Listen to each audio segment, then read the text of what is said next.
The great Almighty Allah bless Niger.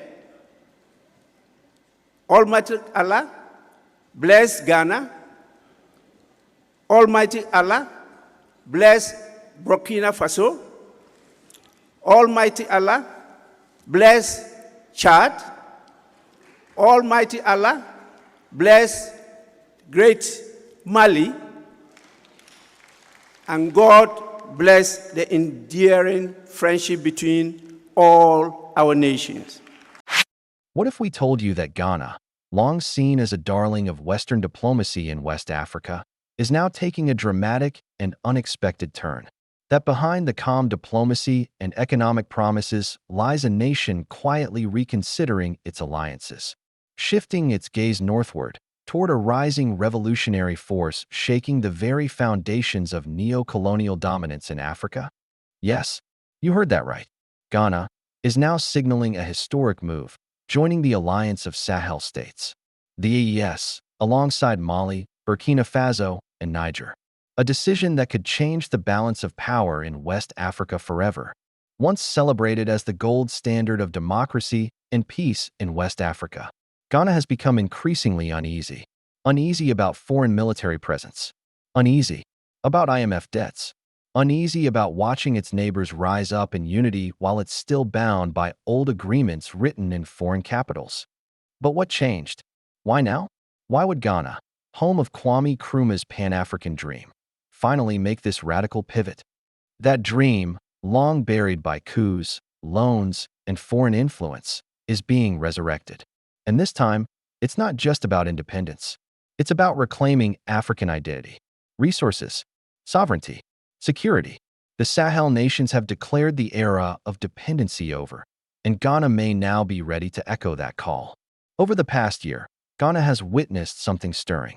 Beneath the surface, masses of youth frustrated by joblessness, civil society groups calling for African-led solutions, farmers struggling under IMF policies, students reading about Captain Ibrahim Traoré and wondering, why not us?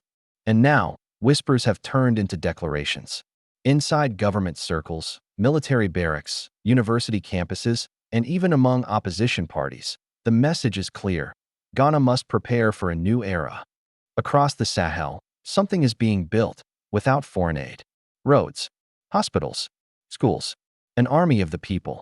A vision of Pan-African cooperation that's no longer just theory, it's happening.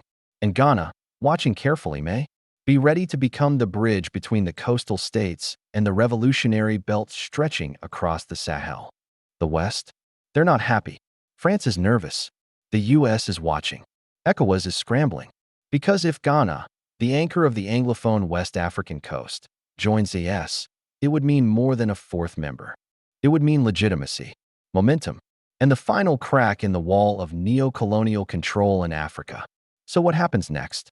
Will Ghana officially break ranks and join the alliance of Sahel states? What will that mean for foreign bases on its soil? For its currency, its defense strategy, its place in Africa? And most importantly, will this be the spark that finally ignites a united African front? Not in words, but in action. Stay with AfricVibe News as we uncover exclusive details from inside across corridors of power, military movements, and grassroots uprisings. Because what's unfolding is more than politics. It's history in the making. Don't forget to like, subscribe, and hit the bell, because the revolution is not televised unless we tell it. National du Ghana.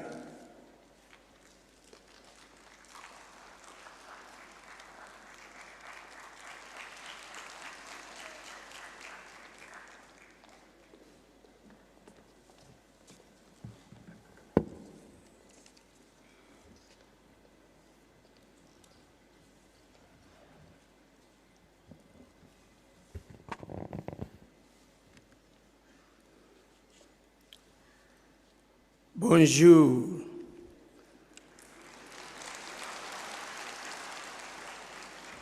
Je m'appelle Alban Soumana Kingsford Bagwin.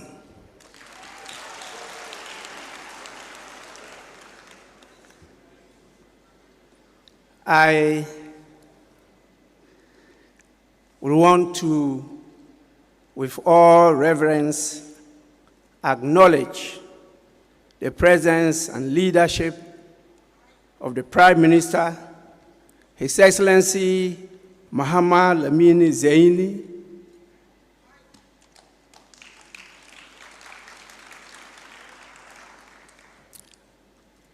the President of the Council, Dr. Mahmudu Haruna Jingari, who is also the Paramount Chief of Zinda and President of the Consultative Council for Refoundation. Let me also acknowledge the presence of the former presidents and head of state of the great country, Niger, and all the former speakers of the former parliaments. I also want to acknowledge my colleagues, presidents from the various friendly countries. You just heard my brother and colleague from the great country of Burkina Faso. The same warm felicitations go to my other colleagues from Chad and Mali. Let me acknowledge the service that we are expecting from the distinguished members of the Consultative Council for rebuilding the great country of Niger. We have with us our great servants, the Ministers of State for Foreign Affairs and Interior, His Excellency Mr. Bakari Yao Sangari, and His Excellency Mohamed Touba. We have the distinguished presence of the members of the Diplomatic Corps. Please, you are all warmly welcome. Another esteemed invited guest, particularly our most respected spiritual leaders, the leaders of the religious bodies, and our traditional leaders. We adore you, we respect you, and we expect your leadership in this matter. Other esteemed invited guests, our media partners present, ladies and gentlemen, I must say that I'm profoundly appreciative of the great honor done to me and my delegation from Ghana by inviting us to this beautiful city of Niamey to witness this historic moment. The inauguration of the Niger's Consultative Refoundation, or others refer to as rebuilding the nation Niger. I'm not alone. I'm here, and I want you to please permit me to announce that I'm here with a delegation, including the Honorable Dr. Zaneto Ajiman Rawlings, Honorable Member of Parliament, and Chairperson of the Security and Intelligence Committee of the Parliament of Ghana. I'm happy, I'm very grateful to have met some of his classmates at the Kofi Annan Military Training College in Accra, who are leaders of this country. Congratulations to you all. As the name suggests, she is the daughter of Ghana's most revered leader, His Excellency Flight Lieutenant Jerry John Rawlings, who was the head of state and president of the Republic of Ghana from December 1981 to January 2001. On behalf of His Excellency John Dramani Mahama, the current President of the Republic of Ghana, the government and the people of Ghana, and more importantly, the Parliament of Ghana, and my brotherly people from my beloved country, I want to extend on their behalf our warmest congratulations to our dear brothers and sisters of the Republic of Niger. This is a very significant milestone in your nation's quest to rely on the collective engagement of the people to determine the future direction of your beloved country, my home, Niger. One of my grandfathers was called Shiane. So I'm not surprised to meet one here in front of me. His Excellency, the President of Ghana, John Dramani Mahama, has asked me to reiterate on this memorable occasion that Ghana stands by the Republic of Niger and all other AES countries in their quest to protect their citizenry from the criminal terrorism, the menace that currently confronts us in our sub-region. Our historical and blood ties demand that we work together to defeat terrorism and enhance trade. The appointment of a special envoy to the AES by President John Dramani Mahama underscores this commitment. Ghana acknowledges, identifies, and empathizes with the sacrifices and resilience of the people of Niger during the challenges after the 26th of July 2023. The establishment of this consultative council represents more than an institutional innovation. It actually embodies the aspiration of the people of Niger for meaningful engagement towards participatory governance. As your invitation letter so eloquently stated, this council stands as, and I quote, a true symbol of unity for the Nigerian people, unquote. These words resonate deeply with Ghana's experiences during the era of President Jerry John Rawlings, when the country constituted a consultative assembly. You have a consultative council. We had a consultative assembly of all segments, professional associations, workers, artisans, market women, security personnel, to draft a transformational constitution to rebuild and reconstruct Ghana as our own commitment to national cohesion. Your country is therefore on the right path, and I commend all of you highly for the decision and your commitment to unity and cohesion in this country.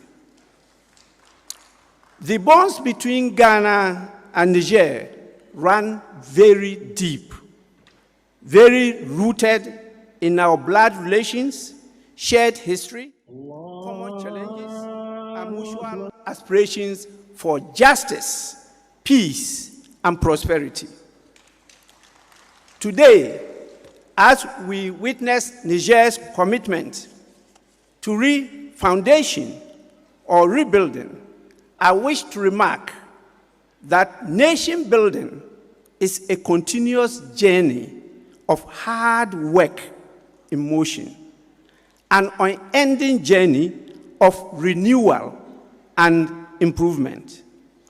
It is noteworthy that Ghana, just as Niger, is also engaged in continuous nation building, renewal, and improvement. Ghana has always believed in the power of consultation, collaboration, dialogue, and consensus building in governance. Currently, Ghana, under His Excellency John Dramani Mahama, is undertaking a review of the 1992 Constitution. I propose that the Consultative Council takes interest in this constitutional review process underway in Ghana, and possibly, and I want to underline that, possibly send observers to the sittings of the Constitutional Review Committee and share experiences and opinions with us.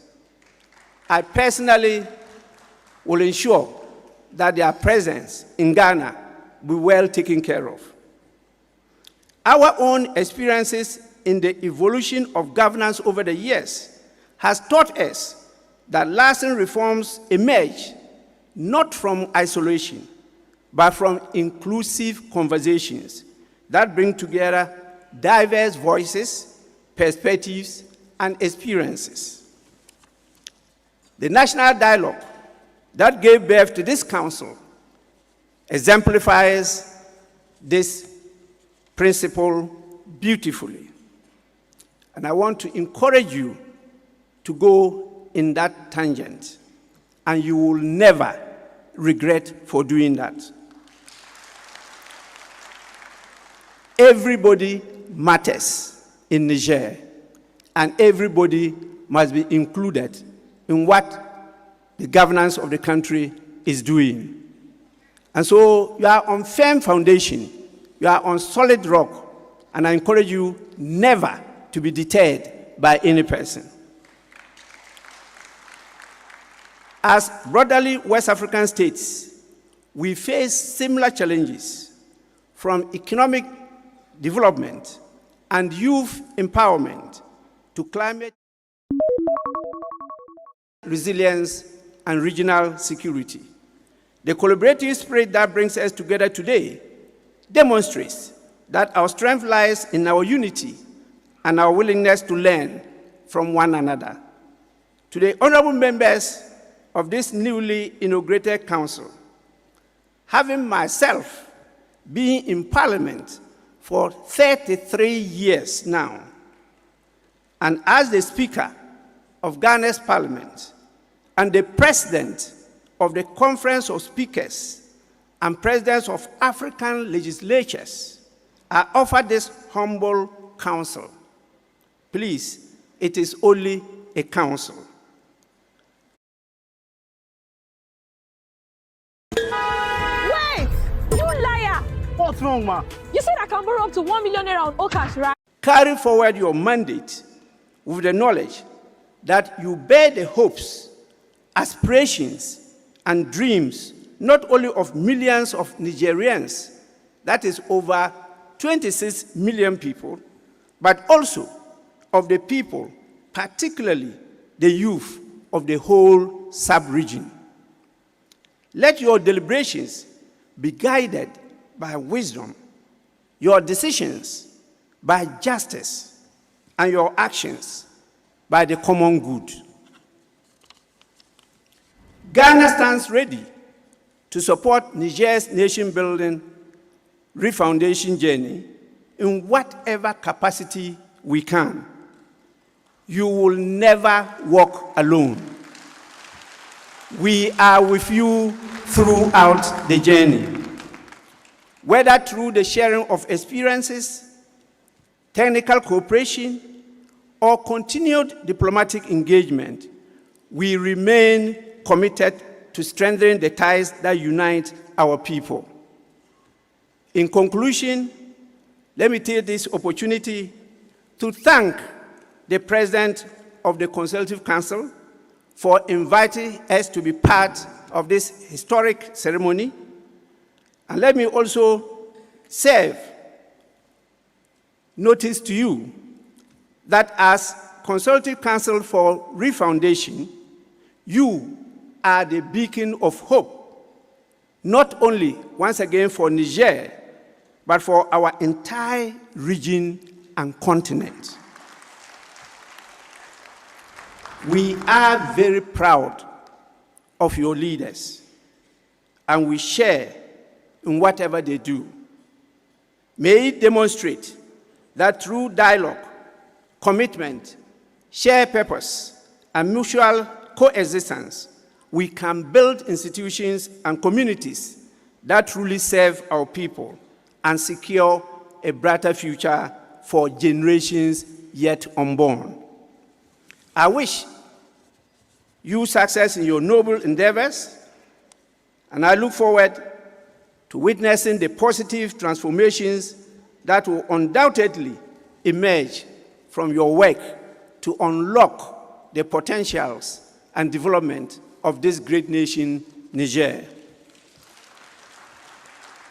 Almighty God, the great Almighty Allah, bless Niger.